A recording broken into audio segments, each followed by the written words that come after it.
नमस्ते सबैजनालाई नेपाल अनलाइन स्कुलमा हजुरहरूलाई स्वागत छ। आज म हजुरहरूलाई क्लास 11 को बिजनेस स्टडिजको रेकर्ड म्यानेजमेन्ट को बारेमा भन्न गइरहेको छु।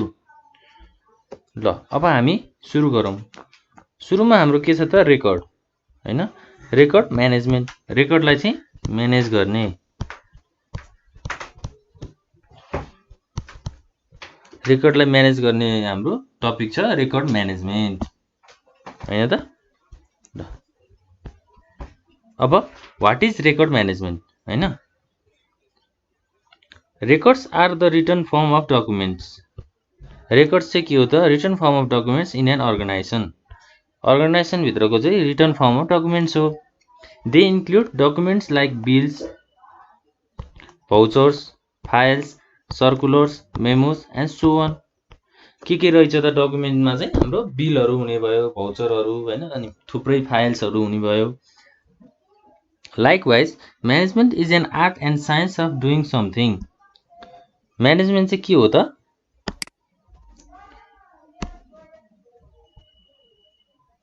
प्रोसेस, साइन्स एन्ड आर्ट हैन, साइन्स एन्ड आर्ट भन्छ म्यानेजमेन्टलाई चाहिँ हामीले, साइन्स एन्ड आर्ट भन्छ। अफ डुइङ समथिङ, कुनै कुरा गर्नको लागि चाहिँ। Thus, record management is a scientific and systematic process of handling the records of an organization. Organization भित्र ह्यान्डल गर्ने रेकर्ड चाहिँ कस्तो प्रोसेसमा चाहिँ हाम्रो रेकर्डहरु ह्यान्डल हुन्छ त? सिस्टमेटिक र साइन्टिफिक वेमा हैन। It is concern with the storing, updating and timely availability of records at the right time हैन। रेकर्ड्सहरुलाई चाहिँ के हुन्छ त? हाम्रो स्टोर गर्ने हैन, अनि त्यसलाई अपडेटहरु गर्ने, त्यसको टाइममा चाहिँ हाम्रो रेकर्ड्सहरुलाई चाहिँ अभाइलेबल गराउने हैन, राइट टाइममा हो। यस्तो खालको हामीले एक्टिभिटिज गर्नको लागि चाहिँ हामीलाई के चाहिन्छ त? हामीलाई रेकर्ड म्यानेजमेन्ट भनेर हाम्रो यो प्रोसेस चाहिँ हामीले फलो गर्छौं। ल अब व्हाट इज रेकर्ड म्यानेजमेन्टको कुराहरु भयो हैन। त्यसपछि हामी अब जाउँ principles of record management. Principles of record management. सुरुमा हाम्रो के छ त? Principle of classification. Records should always be classified into various categories. रेकर्ड्सलाई चाहिँ हामीले के गर्नुपर्छ त? धेरै क्याटेगोरीहरुमा चाहिँ छुट्याउनु पर्छ इन अकर्डेन्स टु देयर पर्पज। त्यो रेकर्डको पर्पज चाहिँ के हो त हैन, त्यसको नेसेसिटी, त्यसको युज चाहिँ केमा आउँछ त हैन, कस्तो खालको रेकर्ड चाहिँ कस्तो खालको काममा युज हुन्छ भनेर हामीले त्यसको क्याटेगोरीहरु छुटाउने। It facilitates easy location and use of records. यस्तो गर्दा चाहिँ हामीलाई के हेल्प हुन्छ त? रेकर्डहरु चाहिँ हामीलाई इजिली फाइन्ड गर्न र युज गर्न चाहिँ सजिलो हुन्छ। त्यसपछि हाम्रो सेकेन्डमा के छ त? प्रिन्सिपल अफ पर्पज हैन। कुन पर्पजमा चाहिँ हामीले रेकर्डहरु युज गर्ने? A clear purpose or objective of record management should exist in an organisation. Organisation भित्र चाहिँ रेकर्डको पर्पज हैन, त्यसको गोलहरु चाहिँ क्लियरली चाहिँ एक्जिस्ट हुनुपर्छ। If the purpose is vague, it is unnecessary to manage records हैन। कुनै पनि पर्पज छैन हैन, आफूले रेकर्ड गरेको आफ्नो डकुमेन्टहरुको चाहिँ कुनै पनि पर्पज छैन भने त्यो चाहिँ हामीलाई अननेसेसरी चाहिँ हुन्छ हैन। रेकर्ड म्यानेज गर्नलाई चाहिँ अननेसेसरी पर्पजको अननेसेसरी चाहिँ हामीलाई हुन्छ। हामीलाई काम नलाग्ने चीज चाहिँ हामीलाई म्यानेज गर्न चाहिँ गाह्रो हुन्छ। त्यसपछि हाम्रो छ प्रिन्सिपल अफ भेरिफिकेसन हैन। रेकर्ड्सहरुलाई चाहिँ भेरिफाई गर्ने। Documents are the proof for the future evidence. Documents are the proof for चाहिँ फ्युचर एभिडेन्स हैन। फ्युचरको लागि चाहिँ हाम्रो डकुमेन्ट चाहिँ के हुन्छ त? प्रुफको रूपमा चाहिँ हाम्रो युज हुन्छ हैन, एभिडेन्सको रूपमा चाहिँ युज हुन्छ। Maintaining records without any evidential proof is worthless हैन। कुनै पनि एभिडेन्शियल प्रुफ बिना चाहिँ हामीले रेकर्ड गर्यो, हाम्रो डकुमेन्टहरुलाई चाहिँ हामीले स्टोर गर्यौं भने चाहिँ त्यो वर्थलेस हुन्छ हैन, काम नलाग्ने हुन्छ। They should be able to show evidence of events हैन। अब रेकर्ड गर्दाखेरि डकुमेन्टहरु दिँदाखेरि चाहिँ हाम्रो के हुन्छ त? हाम्रो कुन समयमा कस्तो काम भएको थियो हैन, जस्तै हामीले 6 महिना अगाडि यो काम गरेका थियौं हैन, त्यसको चाहिँ यो अब रेकर्डहरु गर्ने हैन। अनि त्यसलाई चाहिएको बेलामा अब जस्तै 6 महिना अगाडि गरेको काम चाहिँ हामीले 2 वर्ष पछाडी हामीले निकाल्दाखेरि पनि हामीले त्यो समयमा यो काम गरेका थियौं भन्ने हैन। Evidential proofs are essential in settling disputes हैन। प्रब्लमहरु राइज भयो भने चाहिँ प्रुफहरुले चाहिँ त्यसको प्रब्लमहरुलाई चाहिँ सल्भ गर्ने कामहरु गर्ने। त्यसपछि हाम्रो छ प्रिन्सिपल अफ कस्ट हैन, कस्टिङको कुराहरु। The cost factor is to be considered while keeping records हैन। कस्टको कुराहरु चाहिँ हामीले कन्सिडर गर्नुपर्ने हुन्छ रेकर्डहरु स्टोर गर्दाखेरि। The organisation should be able to separate documents. Organisation चाहिँ के कुरामा एबल हुनुपर्छ त, डकुमेन्टहरुलाई चाहिँ सेपरेट गर्न अकर्डिङ टु देयर इम्पोर्टेन्स हैन। अब डकुमेन्ट्सहरुको महत्व चाहिँ बुझ्नुपर्ने हुन्छ। The ones with high importance should be retained and the lesser importance should be disposed हैन। एकदमै महत्त्वपूर्ण इन्फर्मेसनहरु चाहिँ हामीले राख्नुपर्छ, स्टोर गर्नुपर्छ र हामीलाई नचाहिने हैन लेस इम्पोर्टेन्ट हामीलाई थोरै महत्त्व भएको रेकर्डहरुलाई चाहिँ हामीले डिस्पोज गरिदिने हैन, यस्तो कुराहरु। त्यसपछि हाम्रो छ प्रिन्सिपल अफ अभाइलेबिलिटी हैन। The record should always be managed in a systematic way हैन। सिस्टमेटिक वेमा चाहिँ हामीले म्यानेज गर्नुपर्छ। This ensures that documents are readily available हैन। जतिखेर पनि हामीले डकुमेन्टलाई चाहिँ अभाइलेबल गर्न पायौं हैन, जुनसुकै समयमा पनि त्यो डकुमेन्टलाई चाहिँ हामीले युज गर्न पायौं। त्यसपछि हाम्रो छ प्रिन्सिपल अफ फ्लेक्सिबिलिटी। फ्लेक्सिबिलिटीको कुराहरु छ यसमा हैन। Flexibility refers to the ability of contraction and expansion हैन। कन्ट्र्याक्सन र एक्सपान्सन गर्ने रेकर्डहरुलाई। Record management should be able to create chances of expanding and contracting documents as per the need of business. बिजनेसको need अनुसार चाहिँ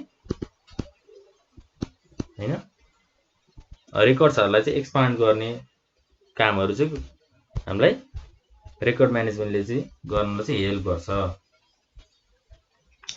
त्यसपछि हाम्रो अब इम्पोर्टेन्सको कुराहरु। The importance of record management है।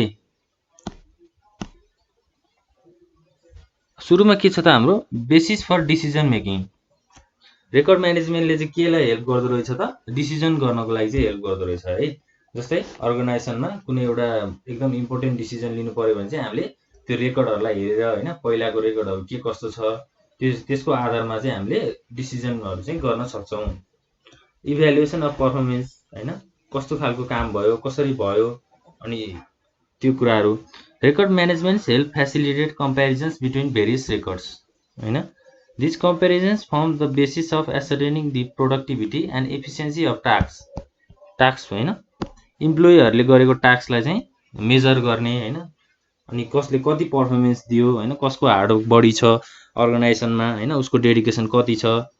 Thus, record management proves important while evaluating organizational performance. अब अर्गनाइजेसनले आफ्नो पोजिसन कस्तो ल्याएको छ हैन, आफ्नो सेल्समा हैन कति सेल्स गरेको छ, त्यस्तो कुराहरु चाहिँ इभ्यालुएट गर्ने काम गर्छ। त्यसपछि डिटेक्टिङ एन्ड रेक्टिफाइङ एरर्स हैन, एररहरुलाई चाहिँ डिटेक्ट गर्ने, थाहा पाउने अनि त्यसलाई सच्याउने, रेक्टिफाई भनेको सच्याउने हैन, यस्तो कुराहरु छ।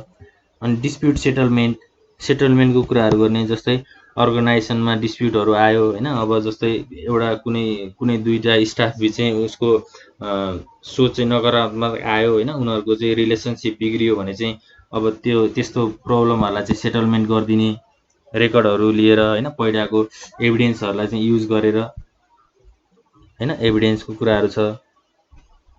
त्यसपछि हाम्रो एफिसिएन्सी इन्क्रिज हुने भयो हैन। के भन्छ त यहाँ, record management is responsible for making the required data available at the right time.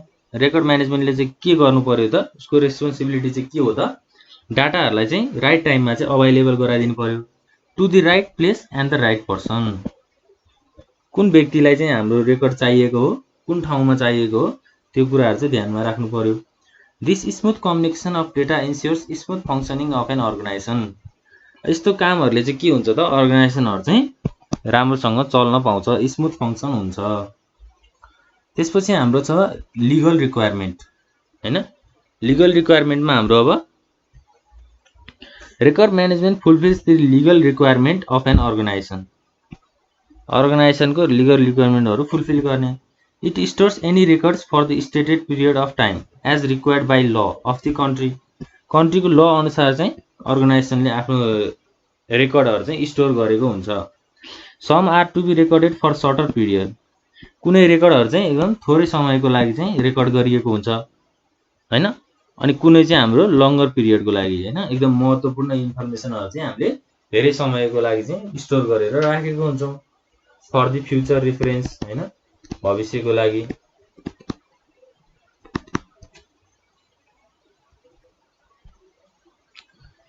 ल अब हामीले रेकर्ड म्यानेजमेन्टको इम्पोर्टेन्सको कुराहरु पनि गरेर सक्यौं। अब हामी जान्छौं टाइप्स अफ रेकर्डमा। अब रेकर्डको टाइप्सहरु चाहिँ कस्तो हुन्छ त? The different types of records existing in an organization are describe below. सुरुमा हाम्रो के छ त? On the basis of nature, नेचरको हिसाबमा हैन। सुरुमा हाम्रो छ financial record, all the records related to accounting. के भन्यो त? Accounting transactions. Accounting transaction related रेकर्डलाई चाहिँ हामीले कस्तो खालको रेकर्ड भन्छौं त? फाइनान्शियल रेकर्ड भनेर भन्छौं। Records with financial information such as final account, ledger हैन, लेजर पछि हाम्रो जर्नलहरु हुन्छ हैन, ट्रायल ब्यालेन्स हो, यस्तो खालको बुक्स अफ अकाउन्टलाई चाहिँ मेन्टेन गर्ने रेकर्डलाई चाहिँ हामीले के भन्छौं त? फाइनान्शियल रेकर्ड भनेर भन्छौं। त्यसपछि हाम्रो छ लिगल रेकर्ड हैन। Legal record include all the written documents which fulfil the legal obligations of an organization हैन। आफ्नो अर्गनाइजेसनको चाहिँ लिगल अब्लिगेसन, लिगल प्रोसिड्युरहरु चाहिँ फलो गर्ने हैन, त्यसलाई फुलफिल गर्ने रेकर्डहरुलाई चाहिँ हामीले लिगल रेकर्ड भनेर भन्छौं। र जस्तै रुल्स रेगुलेसन्सहरु हैन। This include memorandum of association, articles of association, contract papers, collateral documents and many other legal papers. Legal papers हैन, ल अनुसारको हाम्रो लिगल डकुमेन्टहरु चाहिँ हामीले त्यस्तो खालको रेकर्डलाई चाहिँ हामीले लिगल रेकर्ड भनेर भन्छौं। अर्को छ हाम्रो personal record, the records related to human resource. के रिलेटेड रहेछ त? ह्युमन रिसोर्स हैन। Functioning in the organization are personal records. These records consist information like name, job, salary, experience, training and other aspects of human resource। जस्तै स्टाफहरुको चाहिँ रेकर्डहरु राख्ने, उनीहरुको नाम हुन्छ हैन, जब पोजिसनहरु हैन, उनीहरुको स्यालेरी, एक्सपिरियन्सहरु हो, यस्तो खालको रेकर्ड राख्नेलाई चाहिँ हामीले पर्सनल रेकर्ड भनेर भन्छौं। त्यसपछि हाम्रो करेस्पोन्डिङ रेकर्ड्स छ, मिसलेनियस रेकर्डहरु छ हैन। यस्तो खालको रेकर्ड्सको चाहिँ हाम्रो टाइप्सहरु छ। के अन्तर्गत त? हाम्रो on the basis of nature. त्यसपछि हाम्रो on the basis of retention, रिटेन्सनको है। अब सुरुमा हाम्रो के छ त? Permanent record, the record which are to be retained for as long as the organization exist. अब हाम्रो बिजनेस अर्गनाइजेसन जहिलेसम्म चाहिँ रहन्छ हैन, इस्टाब्लिश गरिसकेपछि चाहिँ जहिलेसम्म रहन्छ त्यो अर्गनाइजेसनको पर्मानेन्ट रेकर्ड चाहिँ हुन्छ नि त हैन। जस्तै अब बिजनेस अर्गनाइजेसन इस्टाब्लिश गरिसकेपछि त्यसको दर्ता भएको त्यो डकुमेन्टहरु हैन, त्यस्तो खालको रेकर्डलाई चाहिँ हामीले पर्मानेन्ट रेकर्ड भनेर भन्छौं। They are never to be destroyed हैन। यस्तो खालको रेकर्डलाई चाहिँ कहिले पनि डिस्ट्रोय नगर्ने। इक्जाम्पलमा हामीले के लिन सक्यौं त? मेमोरेन्डम अफ एसोसिएसन र आर्टिकल अफ एसोसिएसन हैन। यस्तो खालको रेकर्डहरुलाई पर्मानेन्ट रेकर्ड भनेर भन्छौं। अनि मोस्ट इम्पोर्टेन्ट रेकर्ड हैन, एकदमै चाहिने महत्त्वपूर्ण रेकर्ड, जस्तै the records which are kept for a minimum of 20 years हैन। 20 वर्षसम्म चाहिँ त्यो रेकर्डहरु युज गर्ने, 20 वर्षसम्म चाहिँ त्यसलाई डिस्ट्रोय नगर्ने रेकर्डहरुलाई चाहिँ हामीले मोस्ट इम्पोर्टेन्ट रेकर्ड भनेर भन्छौं। अनि हाम्रो इम्पोर्टेन्ट रेकर्डहरु हैन, इम्पोर्टेन्ट रेकर्ड चाहिँ हाम्रो कति टाइम पिरियडलाई हुन्छ त? 10 इयर्स। 10 इयर्ससम्म हामीले स्टोर गरेर राखेको रेकर्डहरुलाई चाहिँ इम्पोर्टेन्ट रेकर्ड्स भनेर भन्छौं। जस्तै एक्जाम्पलमा एनुअल रिपोर्ट्स हैन, कम्पनीको वार्षिक रेकर्डहरु, सेल्सको रेकर्डहरु हैन, त्यसपछि टेन्डर्स, कामको रेकर्ड्सहरु, अनि कन्ट्र्याक्ट्स, एग्रीमेन्ट्सहरु, अर्गनाइजेसनले गरेको एग्रीमेन्टको रेकर्डहरु चाहिँ हामीले 10 वर्षसम्म चाहिँ राख्छौं। यस्तो खालको रेकर्डलाई हामीले इम्पोर्टेन्ट रेकर्ड भनेर भन्छौं। त्यसपछि हाम्रो थुप्रै छ अरु रेकर्डहरु, हाम्रो मोस्ट युजफुल रेकर्ड हैन, धेरै चाहिने, जस्तै सर्कुलर्स, सिक्रेट इम्प्लोइ डिस्क्रिप्सन्स हैन, इम्प्लोइको डिस्क्रिप्सनहरु राख्ने। मोस्ट युजफुल रेकर्ड चाहिँ हाम्रो कति टाइम पिरियडको लागि हुन्छ त? मिनिमम पनि 5 इयर्स। 5 इयर्ससम्म राख्ने रेकर्डलाई चाहिँ हामीले के भन्छौँ त? मोस्ट युजफुल रेकर्ड्स भनेर भन्छौँ। त्यसपछि हाम्रो छ युजफुल रेकर्ड्स। युजफुल रेकर्ड्सको चाहिँ कति रहेछ त time period? 2 years, minimum of 2 years. 2 वर्षभन्दा तल चाहिँ हामीले 2 वर्षभन्दा कममा चाहिँ त्यो रेकर्डहरूलाई चाहिँ डिस्ट्रोय नगर्ने। जस्तै हाम्रो अर्डिनरी लेटर्सहरू, ब्याङ्क स्टेटमेन्ट्सहरू हैन, आफ्नो फाइनेन्सियल पोजिसनको अकाउन्टको रेकर्डहरू चाहिँ राख्ने हामीले। डोनेसन डकुमेन्ट्स, अब च्यारिटीमा दिएको डकुमेन्टहरू, च्यारिटीमा मनीहरू दिएपछि त्यसको डकुमेन्टहरू राख्नु पर्यो। र हाम्रो लास्टमा के छ त एउटा लेस युजफुल रेकर्ड्स। अब लेस युजफुल रेकर्ड्स भनेको कस्तो रहेछ त? ड्राफ्ट्स अफ अर्डर्स हैन, नोटिसहरू, डेली अलाउन्स डकुमेन्ट्सहरू हो। यस्तो नोटिसहरूको यस्तो खालको डकुमेन्टलाई चाहिँ हामीले लेस युजफुल डकुमेन्ट रेकर्ड्स भनेर भन्छौँ। अनि यसको टाइम पिरियड चाहिँ कति रहेछ त? मिनिमम 1 इयर हैन, 1 इयरसम्म चाहिँ हामीले त्यसलाई डिस्ट्रोय नगर्ने। यस्तो खालको रेकर्डलाई चाहिँ हामीले लेस युजफुल रेकर्ड भनेर भन्छौँ। हाम्रो अर्गनाइजेसन भित्र चाहिँ यस्तो खालको रेकर्डहरू चाहिँ हुँदो रहेछ। ल अब हामी रिटेन्सन एन्ड डिस्पोजल अफ रेकर्डमा कुरा गरौँ है, हाम्रो नेक्स्ट टपिक। अब रेकर्ड रिटेन्सन भनेको के रहेछ त? व्हाट इज रेकर्ड रिटेन्सन हैन? Record retention refers to preservation of records for future reference. रेकर्डहरूलाई चाहिँ प्रिजर्भ गर्ने हैन, राख्ने। फ्युचर रेफरेन्स भनेको भविष्यको लागि चाहिँ प्रिजर्भ गरेर राख्ने, स्टोर गरेर राख्ने। Every care should be taken so that needed records are not destroyed. रेकर्ड्सहरू चाहिँ ड्यामेज नहोस् हैन, त्यो रेकर्डहरूलाई चाहिँ एकदम केयर गरेर राख्ने। कुनै ड्रयरमा चाहिँ लक गरेर राख्ने, लकरमा चाहिँ लक गरेर राख्ने। रेकर्ड रिटेन्सन भनेको चाहिँ त्यो हो, प्रिजर्भ गर्ने हैन। त्यसपछि record should be transferred or destroyed when they become inactive. अब रेकर्डहरू नचाहिने अवस्था आइसकेपछि हैन, त्यो रेकर्डको युज भइसकेपछि त्यसलाई के गर्ने त? अब त्यसलाई डिस्पोजल गर्नु पर्यो हैन। त्यसको लाइफ स्प्यान चाहिँ पुरा भइसकेपछि, अब त्यो रेकर्ड हामीलाई अर्गनाइजेसनमा कहिले पनि नचाहिने भइसकेपछि चाहिँ त्यसलाई हामीले डिस्ट्रोय गर्छौँ हैन। The decision depends on legal and government requirement, nature of records and frequency and possibility of reference हैन। यो चाहिँ केमा डिपेन्ड हुन्छ त? अब रेकर्डहरूलाई डिस्ट्रोय गर्ने कुराहरू चाहिँ केमा डिपेन्ड हुन्छ त? लिगल प्रोसिड्युर्सहरूमा चाहिँ डिपेन्ड हुन्छ हैन। गभर्नमेन्ट रिक्वायर्ड अनुसार चाहिँ हामीले ल रुल्सहरूलाई फलो गरेर चाहिँ रेकर्ड्सहरूलाई चाहिँ हामीले डिस्पोज गर्नुपर्ने हुन्छ। ल अब रेकर्ड रिटेन्सनको कुरा भइसकेपछि चाहिँ हामीले यसको निड र इम्पोर्टेन्सहरू हैन, यसको महत्त्वहरू चाहिँ हेरौँ। इट फेसिलिटेट्स फ्युचर रेफरेन्स, अघि हामीले कुरा गऱ्यौँ हैन, भविष्यको लागि चाहिँ यसले हेल्प गर्छ। It complies with legal and स्याचुरिटी रिक्वायरमेन्ट, लिगल रिक्वायरमेन्टलाई पनि यसले फुलफिल गर्ने भयो। It can serve as a evidence हैन, प्रुफको आधारमा पनि हामीले युज गर्न सक्यौँ। रेकर्ड रिटेन्सनले चाहिँ हामीलाई हेल्प गर्ने भयो। It serves as a basis of decision making, ल डिसिजन मेकिङमा पनि हेल्प गर्ने भयो हैन। अब अर्गनाइजेसनको डिसिजनहरू लिँदाखेरि पनि यसले हेल्प गर्छ। प्लानिङको कुराहरू छ, कुनै पनि काम सुरु गर्दाखेरि चाहिँ प्लान गर्नलाई हेल्प गर्ने भयो हैन। अरू छुट्टै भयो, अरू धेरै छन् हाम्रो। It prevents destroying useful records, useful रेकर्डहरूलाई डिस्ट्रोय गर्नबाट चाहिँ प्रिभेन्ट गर्ने, बचाउने हैन। रेकर्डहरूलाई चाहिँ केयर गर्ने कुराहरू छ। A more efficient utilization of filing equipment is achieve हैन। फाइलिङ गर्दाखेरि पनि यसले रेकर्डहरूलाई चाहिँ युटिलाइज गर्छ हैन, हेल्प गर्छ। रेकर्ड रिटेन्सनको मेन अब्जेक्टिभ चाहिँ के हो त? रेकर्डहरूलाई चाहिँ प्रिजर्भ गर्ने, केयर गर्ने हैन, त्यसलाई फ्युचर रिफरेन्सको लागि चाहिँ स्टोर गरेर राखिदिने हो। यस्तो खालको कुराहरू चाहिँ छ।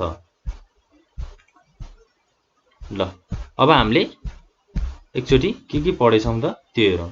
हाम्रो टपिक के थियो? रेकर्ड म्यानेजमेन्ट थियो हैन। अब हामीले रेकर्ड म्यानेजमेन्टको व्हाट इज रेकर्ड म्यानेजमेन्ट भनेर हेऱ्यौँ, त्यसको प्रिन्सिपल्सहरू हैन, त्यसले कसरी काम गर्छ भनेर हेऱ्यौँ, त्यसको इम्पोर्टेन्सहरू हेऱ्यौँ हैन, टाइप्स अफ रेकर्ड्सको कुराहरू भयो, त्यसको इम्पोर्टेन्सको कुराहरू। त्यसपछि हामीले रिटेन्सन र डिस्पोजल अफ रेकर्ड्स हैन, रेकर्ड्सहरु नचाहिने भइसकेपछि चाहिँ त्यसलाई डिस्पोज गर्ने, अनि रिटेन्सन भनेको त्यसलाई केयर गरेर राख्ने, यस्तो कुराहरु चाहिँ हामीले आजको क्लासमा हेरेको छौं। ल अब हजुरहरुलाई के कन्फ्युजन छ भने कमेन्ट बक्समा लेखिदिनु होला र यो भिडियो चाहिँ साथीहरुमा चाहिँ शेयर गरिदिनु होला। सकेसम्म चाहिँ आफ्नो साथीहरुमा चाहिँ यो भिडियो चाहिँ शेयर गरिदिनु होला र लाइक, शेयर र सब्स्क्राइब र नोटिफिकेसन बटन चाहिँ अन गर्नु होला। यस्तै भिडियो लिएर म चाँडै नै आउने छु। आजको लागि यति नै। हस्त नमस्ते।